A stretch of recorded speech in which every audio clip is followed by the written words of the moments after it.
švajcarci jednu svoju kompaniju i to je planirano za početak 4. meseca. U 5. mesecu ponovo International Cocktail i u 6. mesecu obeležavanje Dana državnosti zajedno sa veleposlanstvom.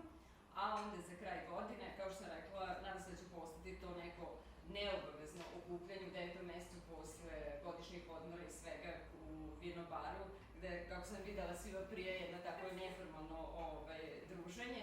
I za kraj godine, pošto tu imamo jednog od retkog malobrojnih osnivača kluba, Mirka, za kraj godine on zna da je 5.11.2005. klub upisan u APR, znači slavi 15 godina.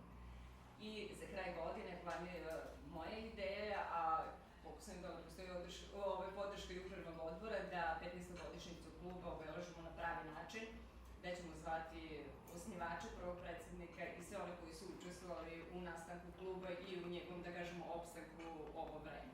Tako da niste dobili napismeno plan i ideje šta se sve sprema za ovu godinu i nadam se da ćete svi naći u nekim od ovih aktivnosti interesa da se uključite i vaše kompanije, pa da možemo da napravimo još boljim